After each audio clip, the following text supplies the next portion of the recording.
Sebagai salah satu negara dengan angka kelahiran rendah dan populasi lansia yang paling parah di dunia, Jepang selama bertahun-tahun ini selalu merekrut pekerja magang dari luar negeri untuk mengatasi masalah kekurangan tenaga kerja. Tapi pembatasan tempat tinggal dan kondisi kerjanya sangat ketat.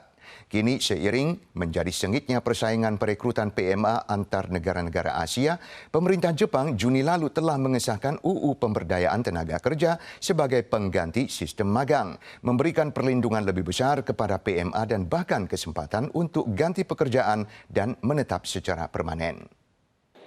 Walau Jepang mengalami krisis SDM, budaya tertutup, dan xenofobia selalu membuat kebijakan imigrasi setempat menjadi ketat.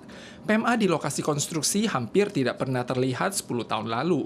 Saat ini separuh dari tenaga kerja di perusahaan konstruksi ini adalah pekerja muda dari Asia Tenggara. Sejak 2011, jumlah PMA meningkat 7 kali lipat dan laba perusahaan naik hampir 2 kali lipat.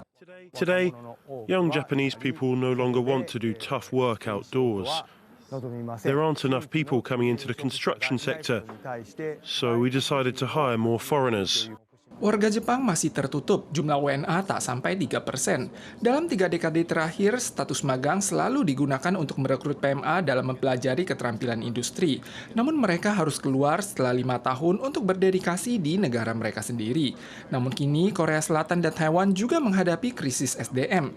Ditambah dengan depresiasi mata uang Jepang dan menyusutnya upah kerja, Jepang telah mengubah kebijakannya untuk menciptakan lingkungan kerja yang lebih menarik guna memperkuat sumber daya pekerja asing. UU yang baru menghapus sistem magang teknis saat ini dan menggantikannya dengan sistem pelatihan dan ketenagakerjaan yang sesuai dengan situasi aktual. Sistem baru saat ini butuh waktu 3 tahun untuk melatih PMA untuk menguasai tingkat keahlian tertentu. Masa kerja maksimal mencapai 5 tahun. Bila PMA mencapai tingkat keterampilan khusus tipe 2, mereka dapat memperpanjang visa mereka untuk tinggal di Jepang dan anggota keluarga mereka juga dapat mengajukan permohonan izin tinggal. Bisa tinggal permanen adalah impian para PMA, namun kelompok ini masih belum mendapatkan jaminan. Sistem kontrak setahun membuat pekerjaan mereka terancam sewaktu-waktu. Kasus eksploitasi dan penindasan juga terus terjadi di masyarakat. PMA Vietnam berseragam biru yang terlihat di layar tak berdaya dipukul oleh kolega Jepangnya karena berdasarkan sistem lama, pekerja magang terampil dilarang ganti pekerjaan sehingga mereka cuma bisa pasrah saat menjumpai majikan jahat. Sementara sistem baru mengizinkan pekerja ganti majikan pada sektor serupa setelah bekerja 1 hingga 2 tahun. The issue of manual workers is still very sensitive politically. It took strong pressure from industrialists for the government to take measures in their favor. UU Pemberdayaan Tenaga Kerja yang baru diharapkan akan diluncurkan secara sah tahun 2027.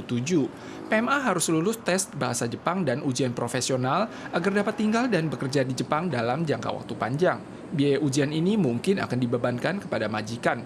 Bila tidak lulus ujian, majikan mungkin tidak ada pekerja yang dapat digunakan. Guna memastikan pembangunan ekonomi berkelanjutan di masa depan, Jepang harus melipat gandakan jumlah PMA dalam waktu 15 tahun. Apakah kebijakan baru ini benar-benar dapat mengubah arah tren dan menjadikan Jepang sebagai tujuan pilihan bagi para PMA? Hal ini telah menarik banyak perhatian.